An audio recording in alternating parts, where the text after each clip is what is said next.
Sekaligus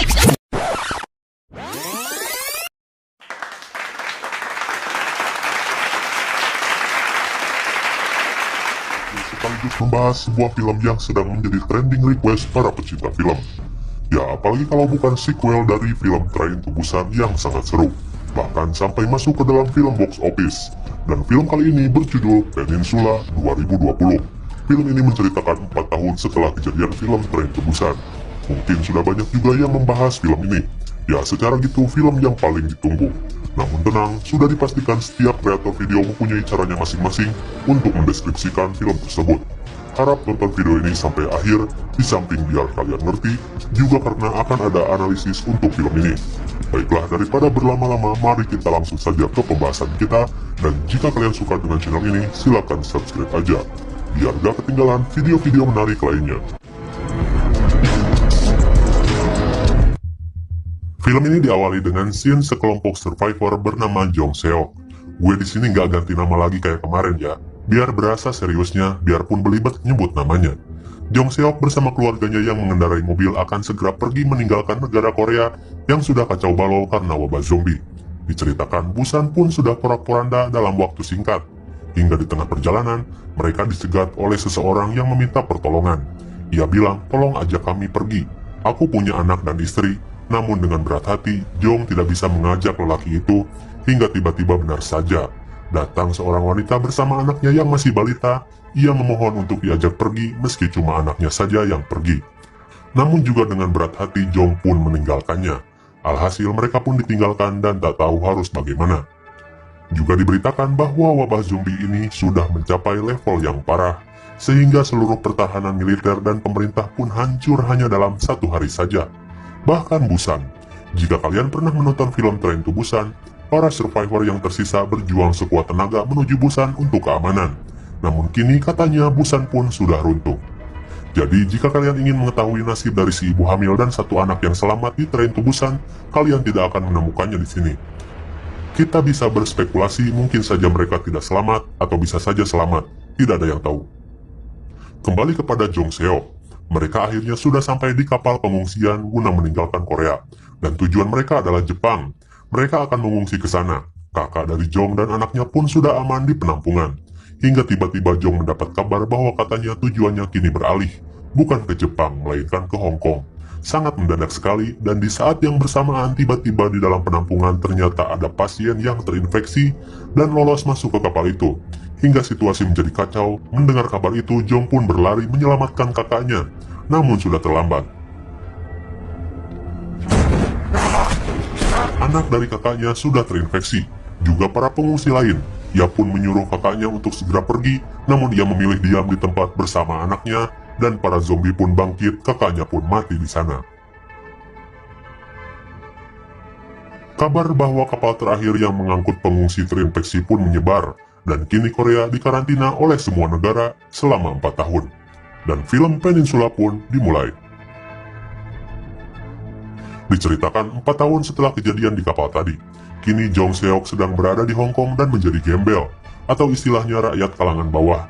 Yang tadinya dia seorang tentara, ia pun digerebek oleh sekelompok mafia Hong Kong guna diberikan tugas untuk sebuah misi besar.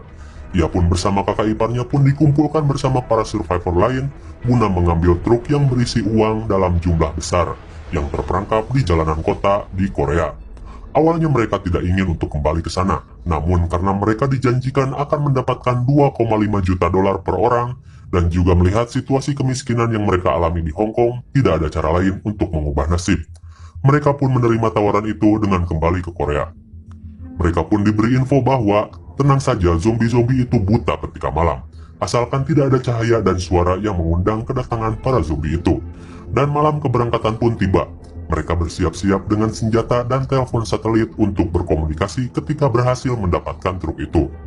Dipimpin oleh Jong Seok, mereka berlabuh menggunakan perahu karet.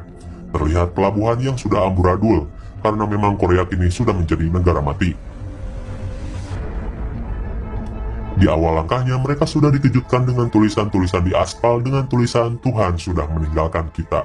Memang jika sudah terjadi seperti ini, pikiran manusia sudah jarang sekali ada yang waras. Maka mereka pun lanjut melangkah, dan untungnya menemukan sebuah mobil yang masih menyala dan mereka pun memakainya. hoki parah. Di perjalanan diperlihatkan kota yang juga sama sudah amburadul, hingga mereka terhenti karena menemukan sebuah truk.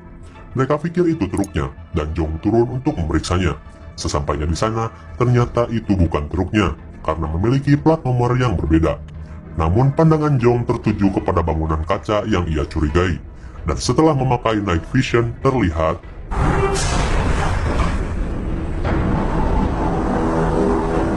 banyak sekali zombie yang mampet bertumpuk di dalam ruangan kaca itu. Andai saja kaca itu pecah, para zombie akan berhamburan ke jalan. Jong pun segera kembali ke mobil dan melanjutkan pencarian. Singkat waktu, mereka pun kembali berhenti. Kali ini mereka yakin itu adalah truknya, dan mereka bersama-sama mengecek ke dalam truk itu, dan bingo! Benar saja di dalam truk itu terdapat uang yang sangat banyak.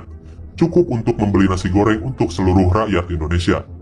Mereka pun bersiap membawa truk itu, namun di kabin kemudi terlihat ada mayat. Dan bodohnya, kakak ipar si Jong gegabah masuk dan akan memindahkan mayat itu. Hingga ternyata, mayat itu masih hidup dan hampir saja menggigitnya. Dirinya yang panik malah memencet klakson mobil hingga terdengar ke seluruh penjuru jalanan yang sepi. Dan benar saja tiba-tiba muncul ratusan zombie yang berlari ke arah mereka. Jong pun berlari karena dirasa amunisi tidak akan cukup. Mereka pun kabur dan berhasil mendapatkan uang tersebut. Hingga di tengah kesenangan mereka mendapatkan uang, tiba-tiba muncul tembakan suar dari sisi lain. Entah siapa itu. Suar itu membangunkan seluruh zombie yang ada dan mengejar truk mereka. Hingga aksi kebut-kebutan dikejar zombie pun menjadi scene paling menarik.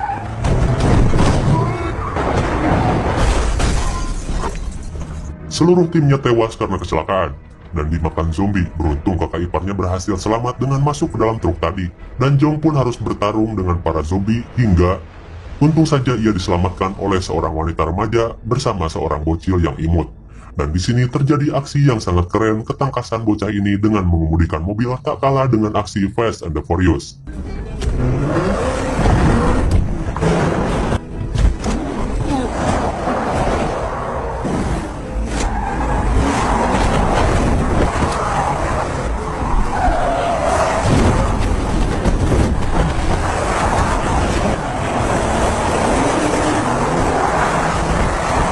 Hingga mobil itu masuk ke bawah jembatan dan mematikan mesin.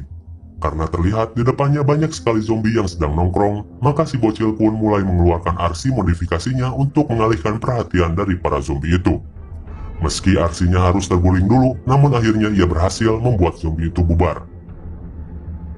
Di sisi lain, kakak iparnya yang terjebak di dalam truk pun tiba-tiba ada seseorang yang mengalihkan zombie itu dengan mobil karaoke keliling.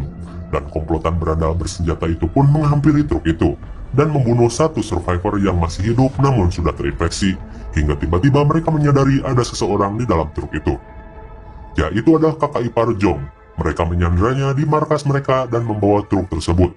Dan di sisi Jong yang pingsan pun dibawa ke markas dari kedua bocil tadi.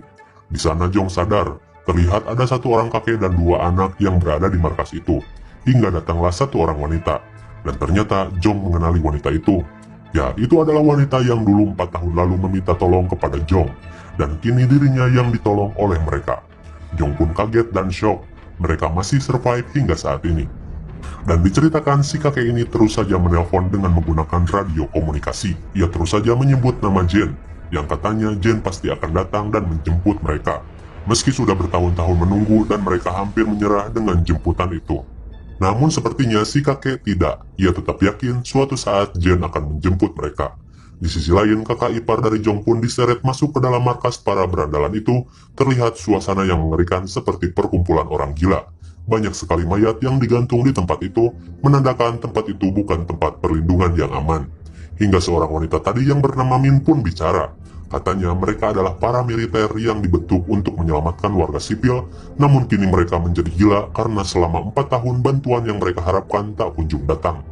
Ia tahu karena dulu mereka pun pernah tinggal di sana, lalu memutuskan untuk melarikan diri.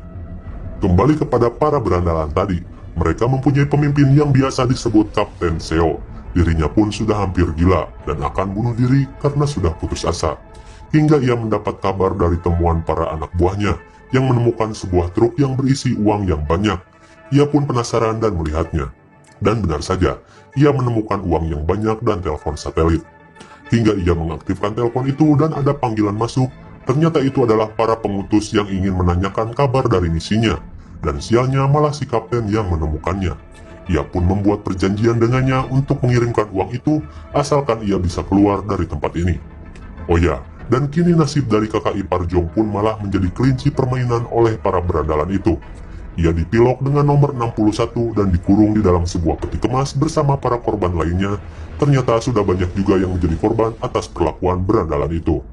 Mereka pun dijadikan wahana hiburan bertahan hidup dari zombie-zombie yang mereka tangkap. Sungguh mereka semua orang-orang gila, dan mereka senang akan hal itu.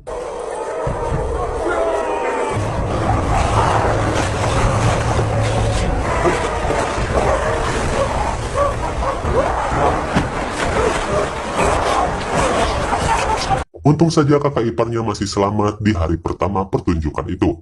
Kembali ke sisi Jong, ia yang menceritakan tujuannya ke sini kepada Min, dan anak-anaknya pun mulai memiliki rencana untuk kembali mengambil truk itu dan juga telepon satelitnya dari para berandalan tadi, untuk bisa keluar dari tempat ini yang disebut neraka.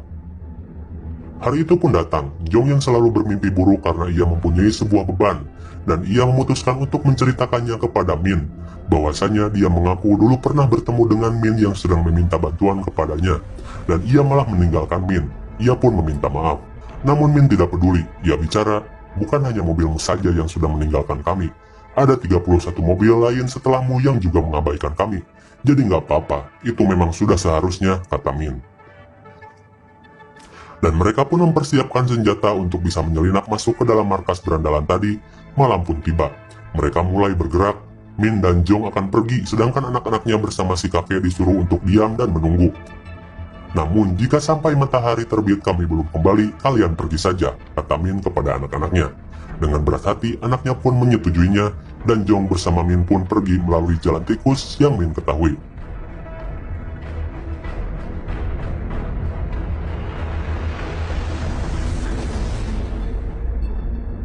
Jong dan Min pun sampai di truk, uangnya pun masih utuh, dan sayangnya telepon satelitnya rusak. Hingga tiba-tiba datanglah seorang lelaki dari komplotan itu bawahan dari si kapten.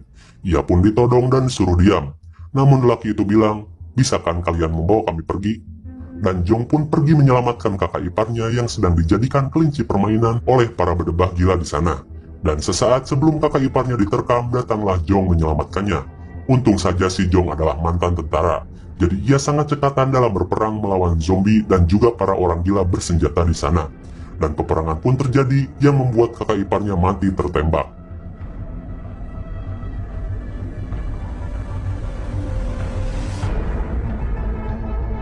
Sesaat sebelum Jong akan dibokong, yang namanya dibokong boro-boro real life. Di PUBG aja dibokong gak bisa apa-apa. Untung aja diselamatkan oleh Min dengan menabrakkan mobilnya ke dalam bangunan. Jong yang sedih pun harus merelakan kakak iparnya yang beban itu dan pergi. Mereka pun dikejar oleh berandalan itu dan terjadi baku tembak di markas itu. Dan karena suara tembakan yang keras, menjadikan gerombolan zombie datang menghampiri mereka. Truk Jong pun yang sedang melaju harus tersendat karena gerombolan zombie yang banyak, dan hampir saja mereka mati. Untung saja di belakang muncul mobil anaknya yang menjadikan pengalih perhatian dari para zombie itu.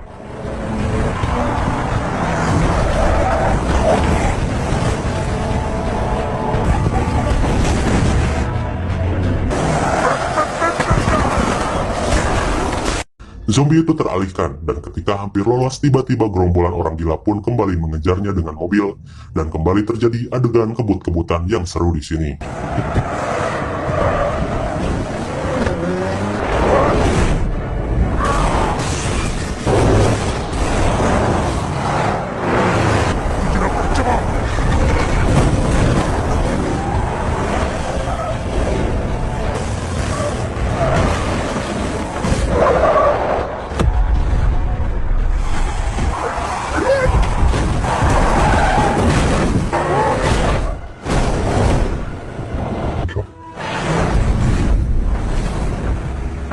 Dan karena tak kunjung ketangkap, mereka pun kesal dan mengaktifkan lampu ke arah mereka supaya para zombie mengejar Jong dan Min. Anak dari Min pun membuat ombak zombie dengan mobilnya sehingga para pengejar terguling.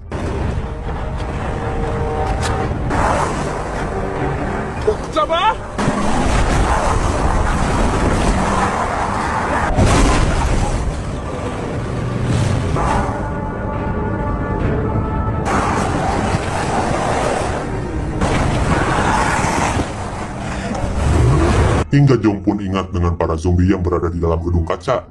Ia pun menyuruh Min mendekati kaca itu, dan Jong menembak kaca itu sehingga pecah dan memuntahkan ribuan zombie dari dalam, yang membuat para pengejar pun terjebak dan mati digigit zombie.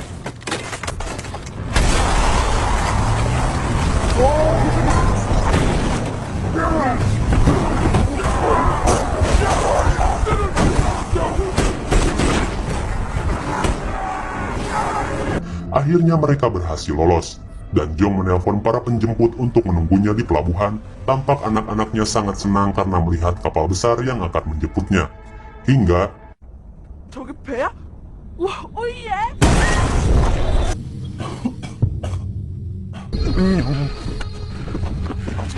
mobilnya ditabrak oleh si kapten yang tadi ia masih hidup dan menyandra anaknya. Untung saja si bocil menggunakan RC untuk mengalihkan perhatian si kapten dan berhasil lolos.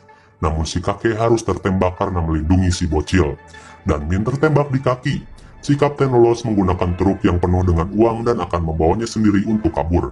Namun ketika ia sampai di dalam kapal, si pemimpin mafia pun malah menembak si kapten sampai mati. Untung saja si Jong gak jadi masuk ke kapal itu. Ternyata mereka cuma dijebak saja. Dan sebagai ganjarannya, tiba-tiba para zombie yang begitu banyak merangsek masuk ke dalam kapal itu, dan sudah dipastikan mereka semua mati.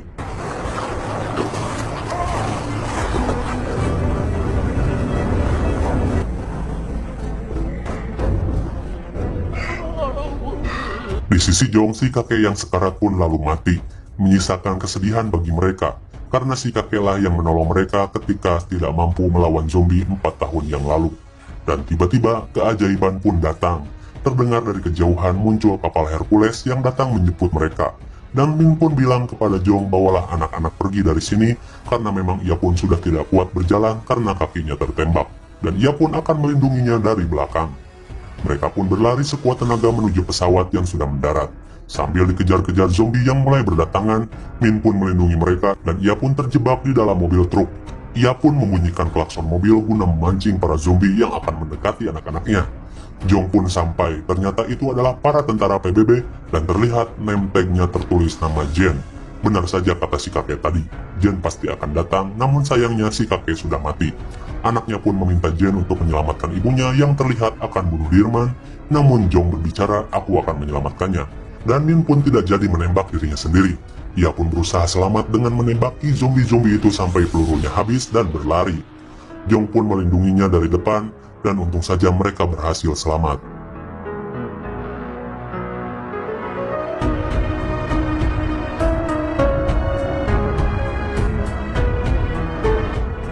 Dan aman sejahtera di dalam pesawat yang akan membawa mereka ke tempat yang lebih baik. Lalu tentu saja film pun berakhir.